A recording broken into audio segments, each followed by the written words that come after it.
I watched the CEO start his pitch, and almost instantly I knew he wasn't going to get the partnership's funding. You see, he committed one of the 10 mistakes that will kill your investor pitch. I've raised over $100 million in venture capital and private equity funding, and I've helped entrepreneurs like you raise rounds of between $50,000 and $150 million. I've been around a lot of fundraisings. I know what works and I know what doesn't work. In today's video, I'm going to explain the 10 most common mistakes entrepreneurs make when they pitch investors. And I'm going to explain the solution for each one of those mistakes. We're going to do this in Letterman fashion, so let's get started. If you're not already a subscriber, then hit that subscribe button right now, and you'll get notified every time I release a new video. We're going in reverse order today, as I said, so let's start with number 10 on our list. You bring too many people to a pitch meeting. And this one's a killer because it kills you in so many different ways. For example, when you bring too many people, most of them aren't going to say anything. What are they doing there? They're just window dressing. You don't need them there. Raising money is not about the vanity of your team. It's not about their egos. It's about one and only one thing. Raising money. That's it. That's all that matters when you raise money, is getting that funding closed. So what's the solution to all of this? It's easy. You only bring people that are going to help you raise funding, maybe one or two other people at most. So for example, let's say you're the business and marketing person behind the company and you're the CEO. You bring your technologist with you to help on the technology side. Conversely, if you're the technologist and you're the CEO, you bring your marketing person, but you don't bring the whole team. It's too many people. It's going to cause too many problems and too many issues for you. Just don't do it. Okay, now let's move to number 9 on our list. And this one is just embarrassing because it really calls into question your credibility when you say something like this to an investor. All we need is 1% market share to be a billion-dollar company and to be successful. And you know what happens? You've just lost your investment. Now, why is this? Investors know you need more than 1% market share in order to gain the attention of your customers. You're just not going to have any traction at 1%. In fact, if you aim for 1%, you're going to end up with 0.01%, essentially nothing. You won't have a business. So what's the solution here? The solution here is niche down. Break up your market into smaller and smaller chunks until you're getting to that 10 or 20% share to be successful. Then you're going to have a product that is going to be more focused towards that core customer base that you're trying to win. That's how you do it. The 1% thing, that'll get you killed every time and lose you an investment every time too. Now, number 8 on our list, this was one of the things I did in my first ever pitch. Okay, here it is. You wait until slide 7 to explain what's unique about your company. And when you do that, it's just too late in the process. You've lost your attention of the investors you're speaking to. Now, what's the solution here? It's pretty obvious. Get them instantly. Get to the point immediately. You just don't have that time. So when do we do this? Slide 1. We start explaining our story about what's unique about us and why we're different right at the beginning. Don't wait till slide 7 like I did. That's a killer. And you'll lose the investment right there. Okay, now number 7 on our list. Your team talks over each other. Whomever you bring, let's say you bring 3 people with you or 4 people or just 2.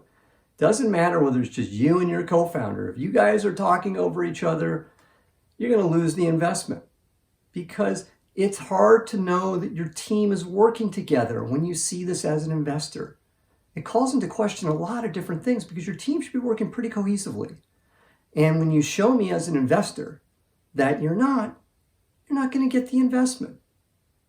So what's the solution here? Well, a little bit of rehearsal's good. And also, think of yourself like the conductor as the CEO.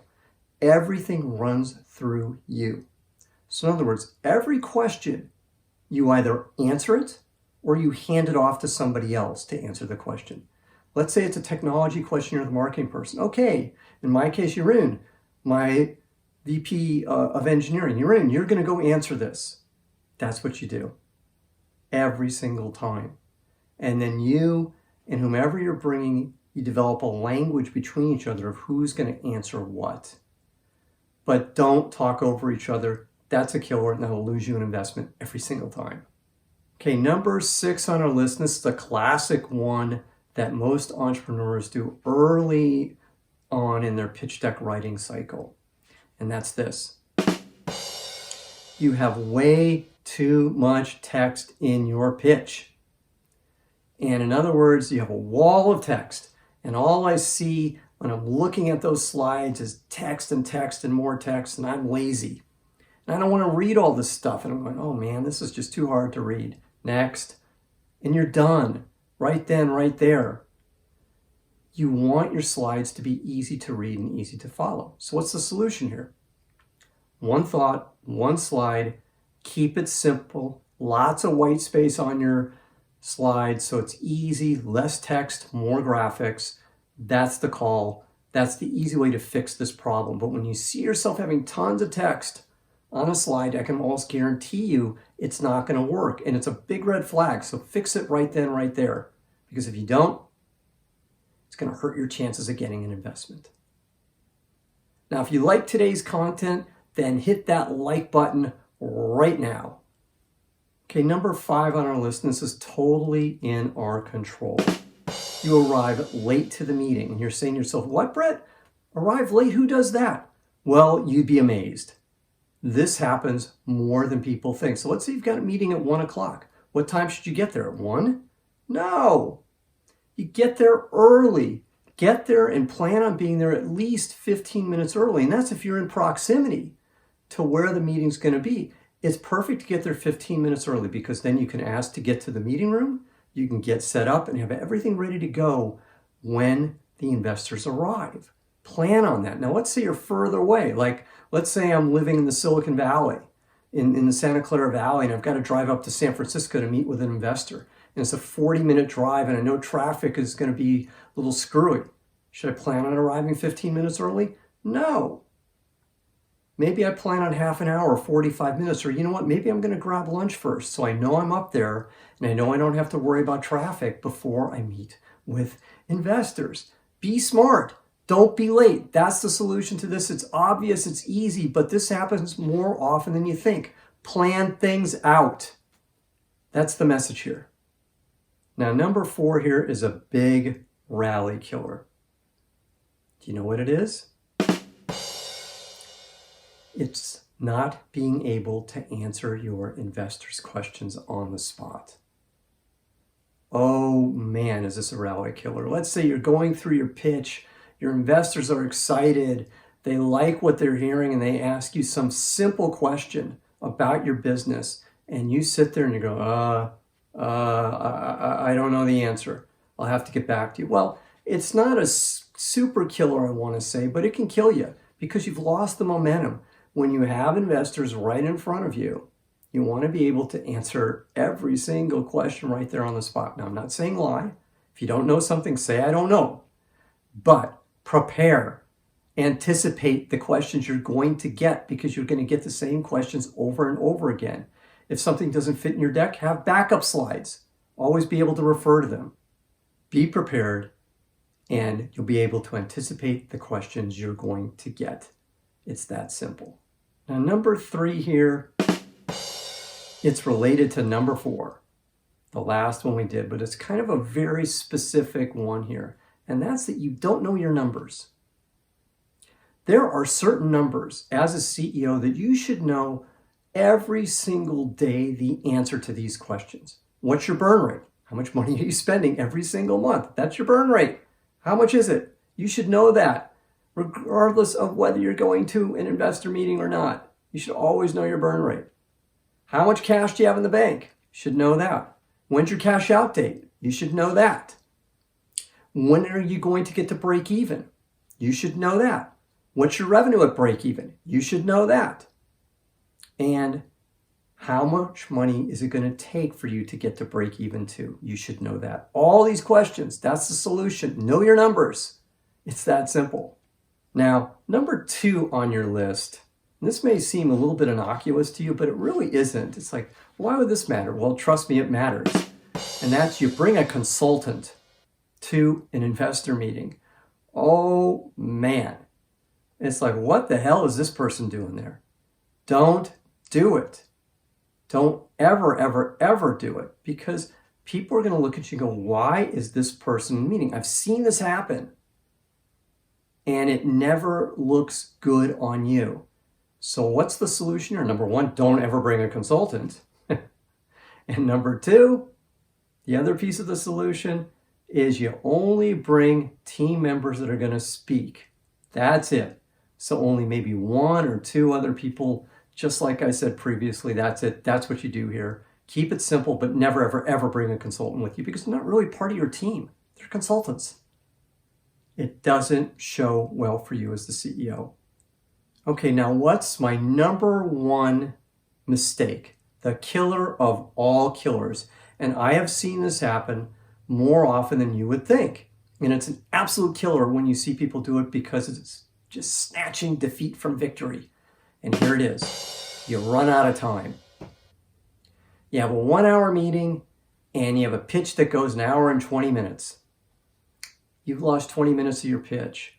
It is inexcusable for this to happen. Can never happen. Shouldn't happen, but it happens a ton. So how do we fix this problem?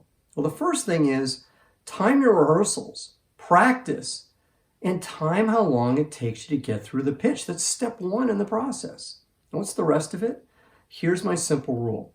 If I have a meeting that's 1 hour, I divide by 2. And I say to myself, I want my pitch to be 30 minutes without interruption. Now, why 30 minutes? 15-minute buffer, just in case the investor shows up late. And guess what? Investors show up late all the time. So give yourself that 15-minute buffer, and then 15 minutes for Q&A. Therefore, you have plenty of time to get through your pitch, 15 minutes for questions, and you've got another 15-minute buffer just in case. That works really well. And if it's a 30-minute meeting, just keep dividing that down in time and keep making your pitch 15 minutes then.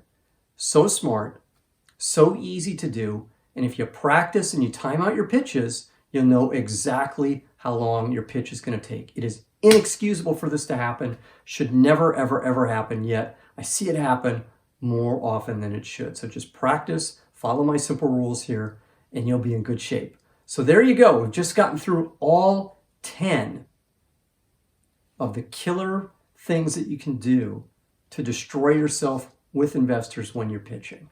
Now I'd love to hear from you. What did you learn in today's video? Just put it in the comments column if you could, right below today's video, and that would be great. Thanks a lot. Now I have one other thing for you. I have a free startup pitch deck template. It has all the slides you need in order for your pitch deck. And even better than that, below each slide, there's a note section for each slide in terms of what should go in the slide, what shouldn't be in the slide, to help you build the perfect pitch deck, and it's yours for free. All you need to do is just click the link below today's video. Now, for more great content like this, just keep waiting till the end of this video and it'll automatically pop up, and you can just click on the links and follow along. If you haven't already subscribed, then hit that subscribe button right now and subscribe to my channel as well. And if you haven't commented on today's video, then please comment as well. I'd love to hear your thoughts on what you liked about today's video and any other ideas you have for me as well in terms of what you'd like to see me cover. That would be great. I'm Brett at brettjfox.com. I've really enjoyed speaking with you today. Thanks a lot. Take care.